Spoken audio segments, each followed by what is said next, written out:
एक सवाल है, जगन्नाथ महतो जी पार्टी में है, सरकार में है, वो कह रहे हैं कि सरकार सबकी सुन रही है।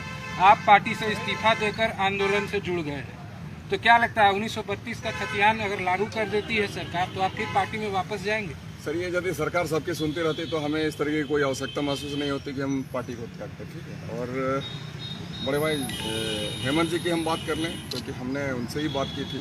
अब जगन्नाथ जी की क्या विचारधाराएं हैं, वो क्या क्या कहते हैं, क्या क्या करते हैं, पता नहीं।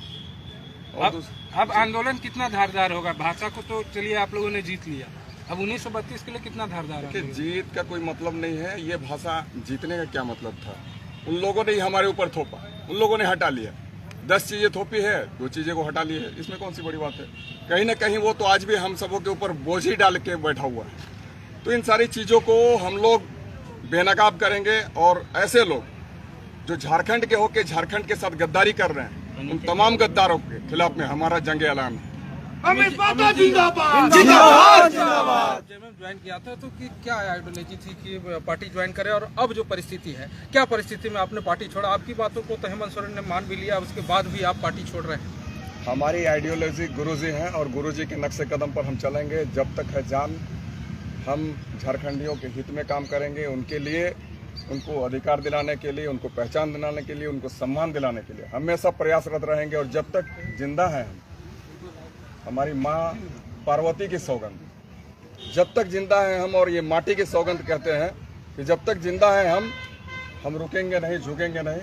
हमेशा निरंतर झारखंडियों को उनका पहचान दिलाने के लिए आगे बढ़ते चले जाएंगे और झारखंड को मुकाम देंगे। हम लोगों ने जो आपका पत्र देखा कि लगातार आपने ये जो त्याग पत्र दिया है, उसमें कि शराबबंदी को लेकर जो मांग थी कि गुरुजी शराबबंदी को लेकर हमेशा तत्पर रहते थे, उसके बाद सरकार जो है छत्तीसगढ़ के तर्ज पर शराब जो है घर घर बिकवाने की तैयारी कर रही है, इसके पीछे सोच रही है? खैर, ये तो हमें नहीं है, वो हमारी पत्नी सीमा ने लिखा था, लेकिन फिर भी उन्होंने काफ़ी बेहतर लिखा है, हम उसकी तारीफ करना चाहेंगे। क्योंकि गुरुजी हमेशा शराबबंदी के खिलाफ रहे, और आज उनके ही पुत्र बड़े भाई हेमंत जी, वो आज शराब बेचने में पता नहीं इतना मशगूल नजर आ रहे हैं कि कैसे हम बेचें। अगर 100 अगर कहीं से मुनाफा होने वाला है तो सोच रहे हैं 1000 रुपये किसी तरीके से मुनाफा हो जाए, उसकी चिंता में है वो। हमारे झारखंडियों की कोई चिंता नहीं है कि कैसे हमारे यहाँ के लोगों को तृतीय और चतुर्थ वर्ग में नियोजित कराया जाए, इसकी कोई चिंता नहीं है। कैसे हमारे यहाँ के लोगों को, खतियानदारियों को पहचान मिले, उसकी कोई चिंता नहीं है। सिर्फ और सिर्फ कैसे बाहर के लोगों को हम नियोजित करें, उसका एक तरीका अख्तियार कर रहे हैं, परंतु इसका हम विरोध करते हैं। दूसरी बात है कि ये शराबबंदी गुरुजी हमेशा, इसलिए मैंने कहा कि गुरुजी हमारे आदर्श है, निर्मल बाबू आदर्श है, हम उनके पद चिन्हों पर आगे बढ़ेंगे। क्या लगता है 2024 में फिर झारखंड मुक्ति मोर्चा आएगी क्या?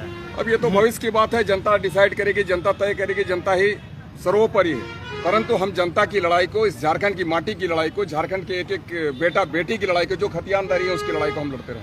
गुरु जी के आदर्श को पार्टी नहीं मान रही है, सरकार नहीं मान रही है, लग रहा है।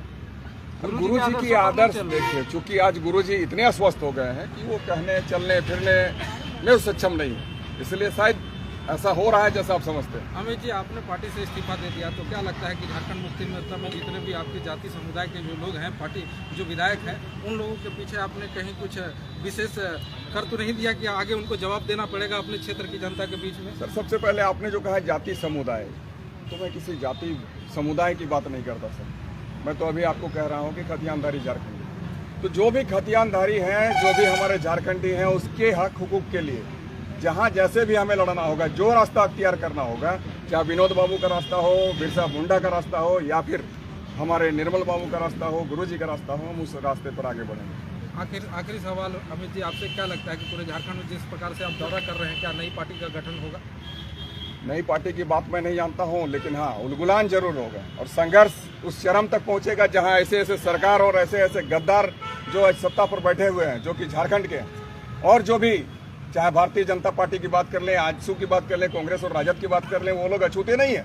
क्योंकि सबसे ज्यादा अगर यहाँ पर कोई सत्ता में रहा है तो भारतीय जनता पार्टी और आजसू पार्टी वाले लोग रहे। ऐसे तमाम लोगों को भी हम कहना चाहते हैं और आपके माध्यम से ये चेताना चाहते हैं कि आप लोग समय रहते अपने कार्यशैली में सुधार ले लाएं, और झारखंडियों के प्रति जो आप लोग विद्वेष फैलाने का काम कर रहे हैं, झारखंडियों को उसके हक अधिकार से वंचित करने का काम कर रहे हैं, तो ये अब नहीं चल रहा है। अमित जी, एक चीज जगन्नाथ महतो बोल रहे हैं कि भारत जो आंदोलन है, हम लोग का श्रेय है कि हम लोग उसको वापस लिए हैं, और भी जगह भी भोजपुरी मगेचे उस पर क्या कर रहे हैं कि वापस होगा क्या? और श्रेय लेने की बात कह रहे हैं तो हम आपको बता दें, उनको यहाँ जो भाषा संस्कृति की बात बचाने को कर रहे हैं, यहाँ जो भाषा यहाँ पर मढ़ा गया वो भी उन्हीं का श्रेय था।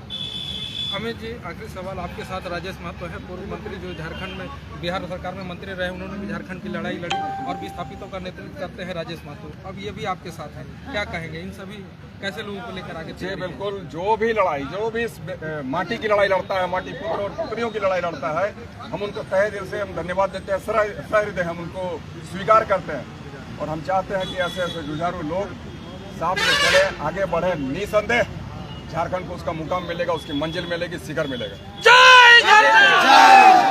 राजेश जी, आज आप लोगों ने